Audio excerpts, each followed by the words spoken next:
Want to sell the probate house fast? What are my options?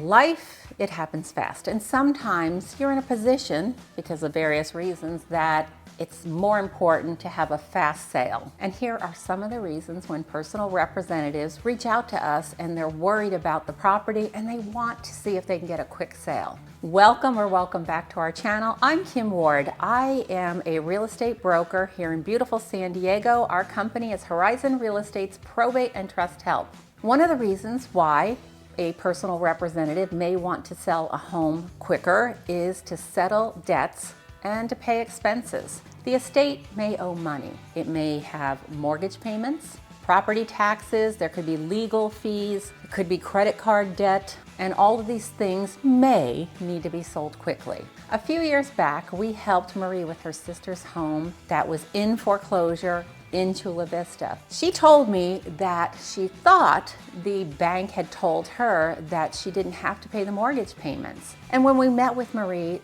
she was about 6 weeks from an actual foreclosure. We reached in and talked to, with her permission of course, talked to the lender, and they didn't want to extend. So we got on this project really quickly, and the great story is that literally a day before the property was going to be foreclosed on, we closed the sale for Marie, and she was really happy. So that's one of the reasons why we rushed the whole situation, was to help Marie. Another reason why you might want to sell a house quickly is to prevent property deterioration. Vacant homes, well, they can deteriorate pretty fast, meaning the yard starts growing up, or if it's during the rainy season and the roof's not in that great of shape, there could be leaks happening. Sometimes there's a pest situation. We are in the process of helping with a home that had a lot of rat infestation, and that causes deferred maintenance.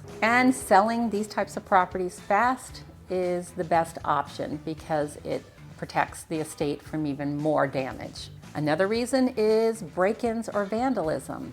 We had a property in San Diego that for some reason somebody kept breaking into the home, and they even took some of our staging stuff, our towels, and they showered and took our blankets that we had put on the bed, and it was quite a mess. And we ended up having to actually nail some doors shut to keep them out, and then we hired a company to put an alarm system on the home because we just couldn't keep the people out.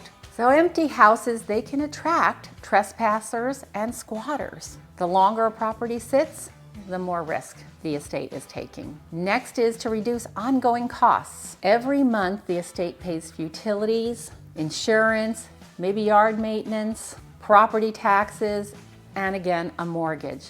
And something that a lot of personal representatives are unaware of is that as of the date of death, the San Diego County tax assessors reassess the property at what they consider its current market value. That means supplemental property taxes will be mailed to the personal representative sometimes 6 to 12 months after the house is actually sold. So as you can see, let's say your supplemental taxes are $1,000 a month. You don't want to wait too long to have the property sold. Another reason is if there's family conflict. Disagreements with heirs can get worse over time.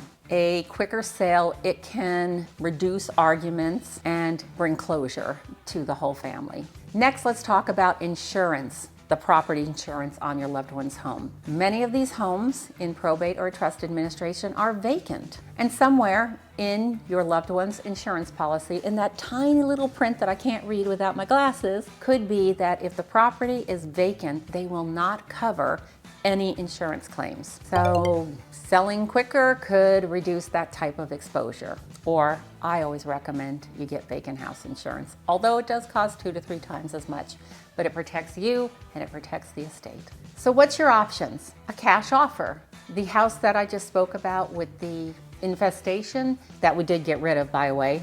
Before we put it on the market on a Monday, we had an open house, no showings until the open house for investors. We emailed our list of 80 plus investors that this house was available. We had an open house on Thursday and we had over 50 people come through in an hour and a half. That turned into 20 offers on this property, and we negotiated $100,000 above the list price for our clients. So that's a fast way to sell, and sometimes it's within a couple of weeks that the property is sold. And in most cases, when selling as is, there's very few repairs, not much preparation, although that house I was just talking about, we did have a bio company come in and spray down for any type of virus. It's called a hantavirus when you have rodents in the house, so that the people coming into the house were safe. You get to close on better terms, shorter time span, like I said, most of the time as is.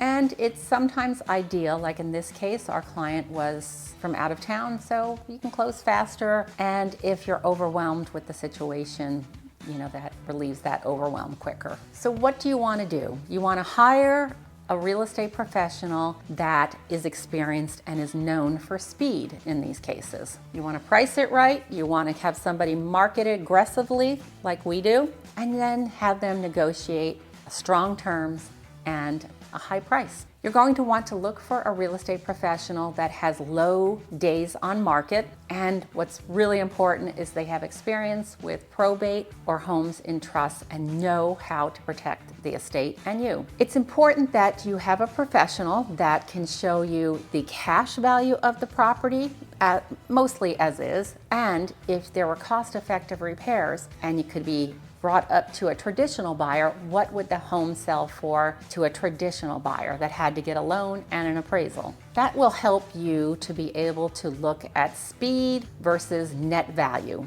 and that will give you peace of mind and informed decision making. Things that you want to avoid is trying to sell as a for sale by owner, because this takes longer, you're going to get fewer offers, and you're not going to be protected with the California Association of Realtors documentation. So here are the 4 quick tips to sell faster. Price strategically, don't overprice. Declutter and clear out, in most cases, all the personal property.